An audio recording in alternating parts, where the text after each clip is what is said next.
Karen Whitmore's coffee cup shattered against the kitchen tile as she stared out her window at the barren patch of dirt where her prize-winning rose garden had bloomed just yesterday. Her meticulously maintained flower beds, 3 years of careful cultivation, hundreds of dollars in specialty fertilizers, and countless early morning hours spent nurturing each bloom, had been reduced to a rectangle of churned earth. "Those bastards!" she screamed, not caring that her voice carried through the pristine suburban morning. Her neighbor's curtains twitched, but Karen was beyond caring about appearances. She stormed outside in her silk pajamas and fuzzy slippers, kneeling beside the destruction like a mother mourning her children. A single wilted rose stem lay trampled in the dirt, its petals scattered like confetti after a funeral. Karen picked it up with trembling hands, thorns pricking her fingers until droplets of blood mixed with her tears. This wasn't just gardening. This was her therapy, her sanctuary, her one source of joy in a marriage that had grown as barren as the soil before her. Her phone buzzed. A text from the Willowbrook Estates HOA board. Violation remedied. Future compliance expected. Management. Violation. Karen's vision blurred with rage. She'd checked the HOA guidelines 17 times before planting. Nowhere, absolutely nowhere, did it mention restrictions on front yard gardens. She'd been meticulous, measuring distances from property lines, ensuring her roses didn't exceed the maximum height restrictions, even choosing colors that complemented the neighborhood's aesthetic standards. "Rick," she called to her husband, who emerged from the garage wiping motor oil from his hands. "Did you see what they did?" Rick barely glanced at the demolished garden. "Probably for the best, Honorable, you were spending too much time out here anyway." He disappeared back into his sanctuary of power tools and ESPN, leaving Karen standing alone in the wasteland of her dreams. That afternoon, Karen marched into the HOA office like a woman possessed. The receptionist, a mousy girl who couldn't have been older than 25, looked up nervously as Karen's heels clicked across the marble floor with military precision. "I want to speak to whoever authorized the destruction of my property," Karen announced, her voice carrying the authority of someone who'd spent 15 years as a corporate litigation coordinator before early retirement. "Mrs. Davidson will see you now," the girl squeaked, gesturing toward a corner office. Margaret Davidson, HOA president and Karen's next-door neighbor of 8 years, didn't look up from her computer screen. "Karen, I assume you received our notification." "What notification?" "You destroyed my garden without warning." Margaret finally raised her eyes, cold and calculating behind designer frames. Section 4.73 of the updated guidelines. No flowering plants exceeding 12 inches in height within 15 feet of the street-facing property line. Revised last month. Karen's mouth fell open. "You changed the rules specifically to target my garden?" A smile played at Margaret's lips. "The board voted unanimously. We have standards to maintain in Willowbrook Estates. Your display was becoming quite the spectacle." The words hit Karen like physical blows. Spectacle. Her beautiful roses, the ones that make joggers stop and smile, that brought color to the sterile beige and gray palette of their cookie-cutter neighborhood, dismissed as a spectacle. "This isn't over," Karen whispered, backing toward the door. "Actually, it is," Margaret replied, returning to her computer. "Any further violations will result in fines.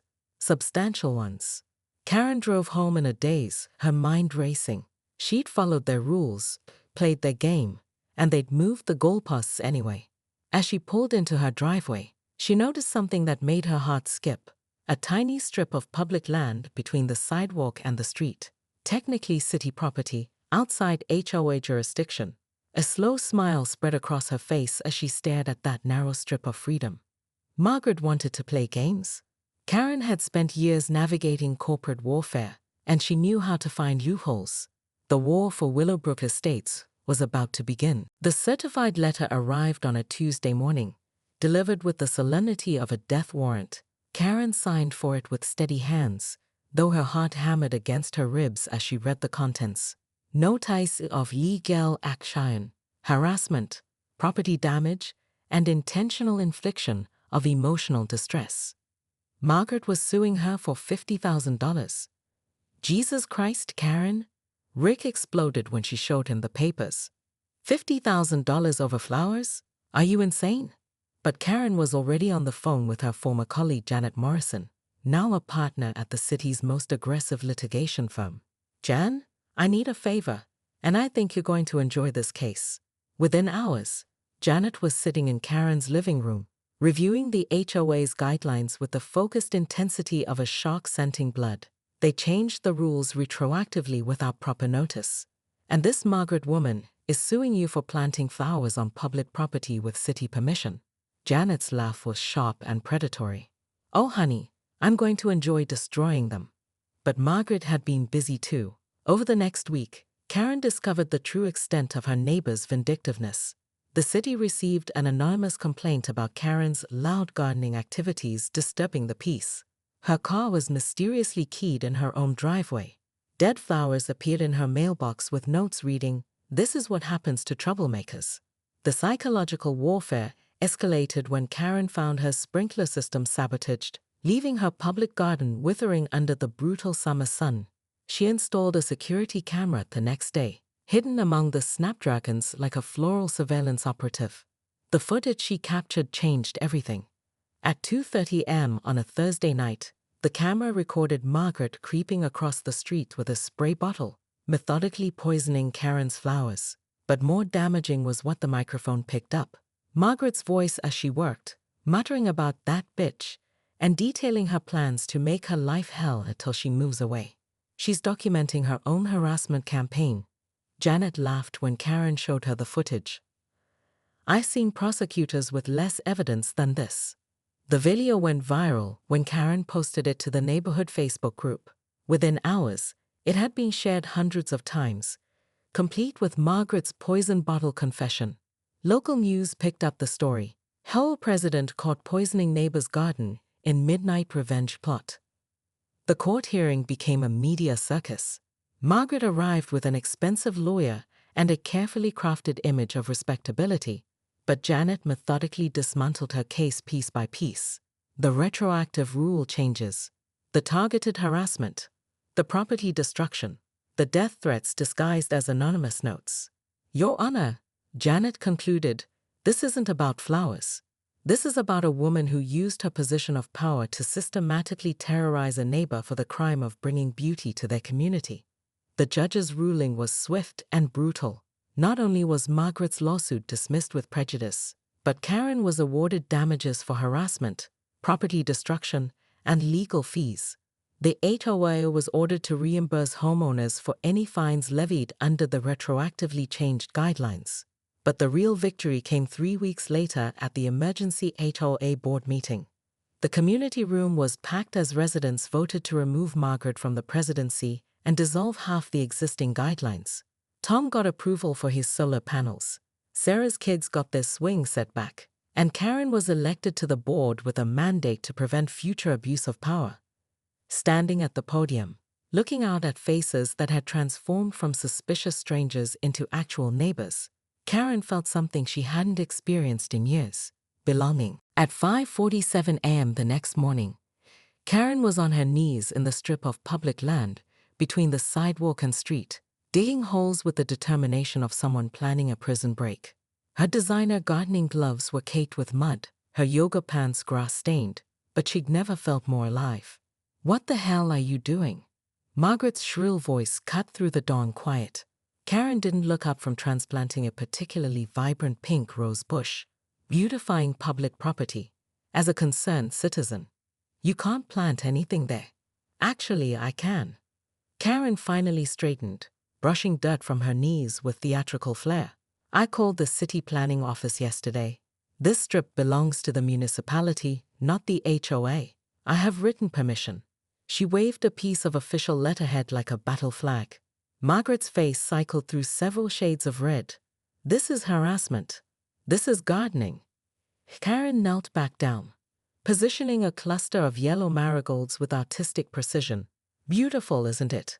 The city was thrilled that someone wanted to volunteer for their neighborhood beautification program. By noon, Karen had created a masterpiece. The narrow strip bloomed with roses, marigolds, petunias, and snapdragons. a rainbow of defiance that stretched the entire length of the street-facing side of Margaret's property. Neighbors emerged from their houses like prairie dogs, phones out, documenting the spectacle with barely concealed glee. "This is amazing," whispered Janet from 2 houses down. "I've wanted to tell that woman off for years." Karen felt a surge of power she hadn't experienced since her corporate days. She wasn't just gardening, she was leading a revolution, one flower at a time. But Margaret wasn't finished. At 3 p.m., a city truck pulled up, followed by Margaret's silver BMW. A tired-looking municipal worker climbed out, clipboard in hand. "Ma'am, I'm sorry, but we've received a complaint. Someone says you're creating a traffic hazard." Karen's stomach dropped. Traffic hazard. Margaret stepped forward, her smile sharp as garden shears. "The flowers are blocking sightlines for drivers pulling out of driveways. It's a safety issue." The city worker looked at the 18-inch tall flowers, then at the perfectly clear sightlines. He sighed. "Look, lady, I don't want to be here any more than you want me here. But if there's a complaint, how much clearance do I need?" Karen interrupted, her legal training kicking in. 3 feet from any driveway entrance, I guess." "Fine." Karen's smile returned. "Thank you for the clarification." As the city truck departed, Margaret's triumph faded. "What are you planning now?" "Nothing illegal," Karen replied sweetly. "Have a wonderful afternoon, Margaret." That evening, Karen sat in her living room with a measuring tape, city planning documents, and a legal pad, plotting her next move like a general planning a siege. Rick wandered through, beer in hand, pausing to glance at her work. "You're really going to war over flowers?" Karen looked up at her husband of 22 years, seeing him clearly for perhaps the first time. His dismissal of her passions, his casual indifference to her pain. When had he stopped being her partner and become just another obstacle? "Yes," she said quietly, "I am." The next morning brought new artillery. Dwarf sunflowers, precisely positioned 3 feet and 1 inch from each driveway entrance. Butterfly bushes that attracted clouds of monarchs and swallowtails. Native wildflowers that the city's environmental office had specifically recommended for public beautification projects. Margaret called the city again and again. Each complaint resulted in another clarification of the rules, another loophole for Karen to exploit. By the end of the week, Karen's guerrilla garden had expanded to include sections along the entire public right-of-way, a masterpiece of botanical rebellion that transformed the sterile subdivision into something resembling an actual neighborhood. The other residents began to talk, not just about the flowers, but about other grievances, the excessive fines, the arbitrary rule changes, the way Margaret seemed to target certain homeowners while ignoring violations by her friends. "You know," said Tom from the corner house, "I've been wanting to install solar panels for 3 years, but the architectural committee keeps rejecting my applications. And they made us take down our kids' swing set because it wasn't aesthetically consistent," added Sarah from across the street. Karen felt something shift in the neighborhood's atmosphere. The flowers were just the beginning. She'd awakened something larger, a collective frustration that had been simmering beneath Willowbrook Estate's manicured surface. "My first motion," she announced, "is to establish community garden plots on the common areas. Anyone interested in helping plant?" The response was unanimous. 6 months later, Willowbrook Estates looked like a different place. Flowers bloomed in carefully tended plots throughout the common areas. Children played on swing sets while parents chatted over garden fences. The sterile subdivision had become a real community, bonded by their shared rebellion against petty tyranny. Karen's marriage didn't survive her transformation. Rick couldn't adjust to her newfound confidence and moved out in the fall, claiming she'd changed too much. But as Karen sat in her expanded garden each morning, coffee in hand, watching butterflies dance among roses that now bloomed freely in her front yard, she realized some changes were worth any price. Margaret still lived next door, but she kept to herself now, her windows always closed, her yard maintained by a service company. Sometimes Karen caught her watching from behind her curtains, and she'd wave cheerfully, tending her flowers with the satisfaction of someone who'd learned that sometimes the best defense is a beautiful offense. The only mystery that remained was the unsigned note Karen found in her mailbox one morning. "Thank you for showing us how to fight back. Your secret admirer in Pinewood Estates." Attached was a photo of another guerrilla garden, this one blooming defiantly along a public sidewalk 3 neighborhoods over. Karen smiled, recognizing the careful placement of marigolds and the strategic positioning near an HOA president's house. The revolution, it seemed, was spreading.